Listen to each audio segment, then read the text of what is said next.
concept of indestructibility, immortality. It's a higher concept of incorruptibility, okay? And you know, the whole story about, you know, Jesus Christ and everything that he stood for is not about a particular event of a particular man. It's what the concept of immortality stands for. It's believing, you know, in higher principles of humanity. Do you understand what I'm saying? That's what Bilderberg is afraid of. And that's one of the reasons they're trying to corrupt all of the organizations, and especially the youth. Like, our future is you. You know, we can only survive this, you know, if this generation of people can do something. And that's why they needed to destroy Martin Luther King, because they couldn't buy him. They couldn't scare him.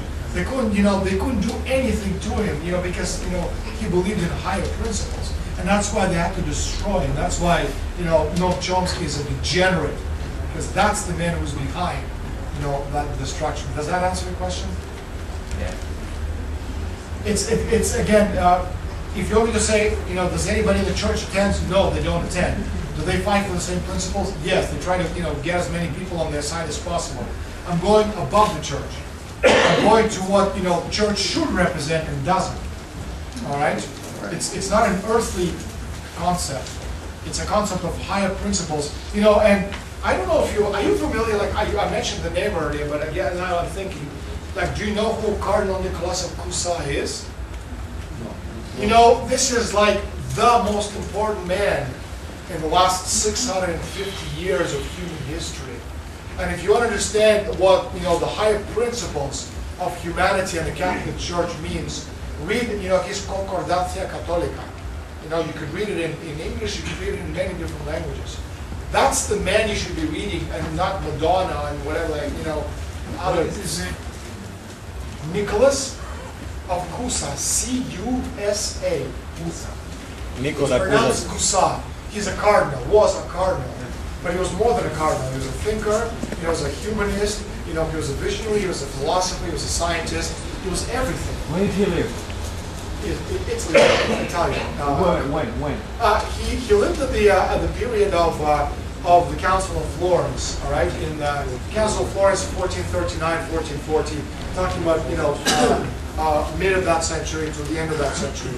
So very, very strongly suggest you look at Cusa. Next question, please. Yeah. I don't know if I understand it right, but you said, I think, something about some organization that is trying to reduce the number of the population. Yeah. And something with Greenpeace. And yeah. I would like to know something.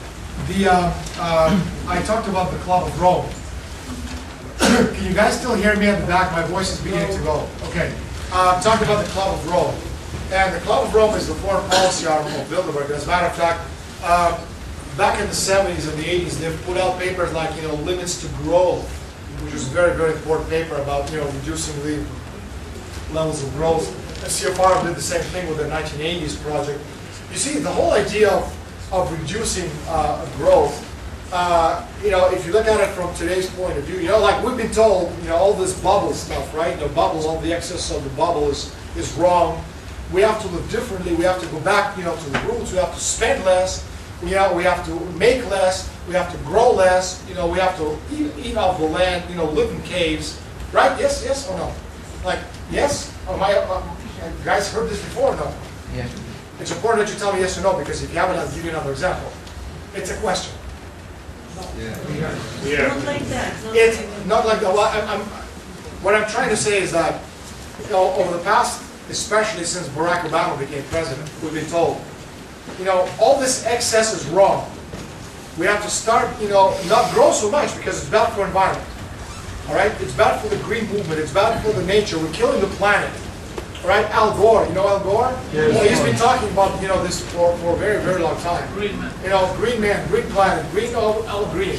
But you see what all these people are not telling, okay? Our population level right now is 6.7 billion people. The next population plateau, okay, is 10 billion people. 10. Up.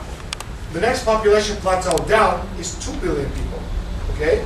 We can only reach 10 billion people through progress and development, all right? The scientific development, industrial development, nuclear energy. That's the only way we can actually reach that plateau, 10 billion people, because, for example, in India, they're almost out of water.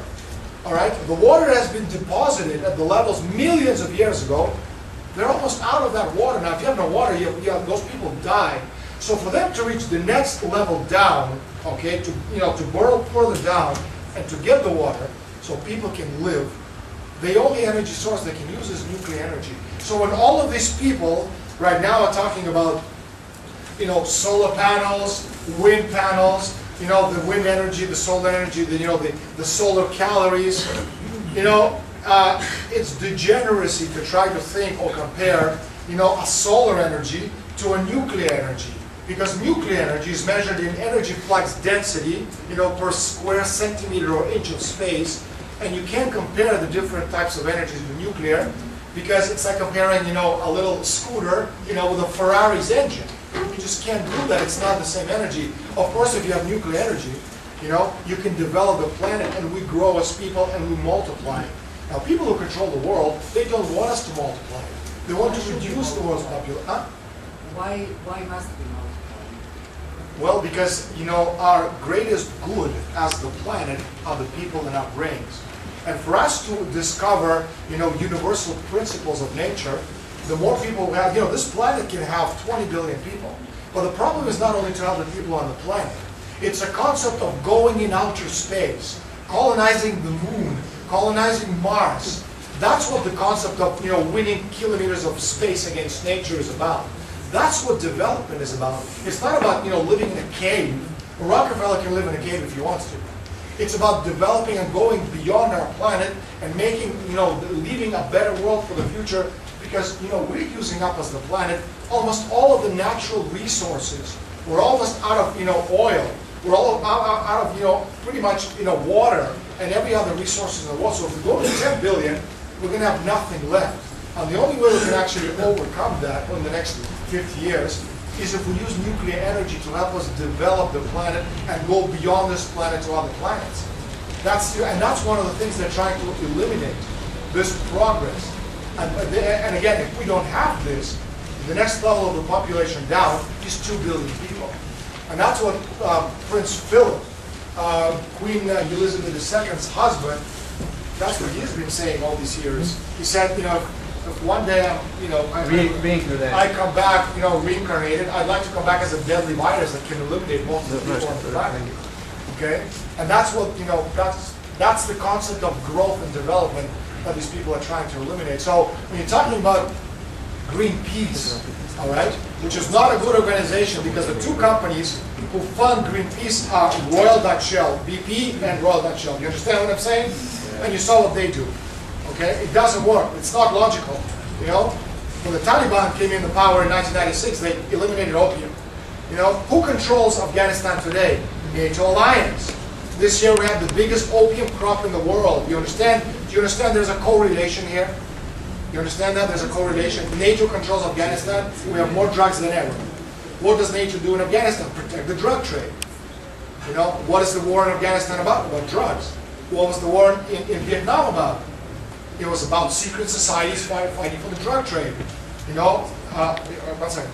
The French were eliminated, and the Americans came in, and the CIA came in.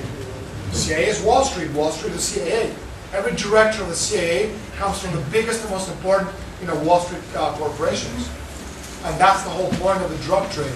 And that's the whole point, as far as the environmentalist movement is concerned, about Greenpeace. Their only objective is to eliminate, nuclear energy, because it's the only thing we have, that will assure the future of humanity. Yeah.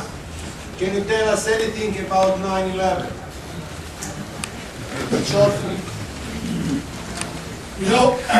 Can I ask you to turn that off?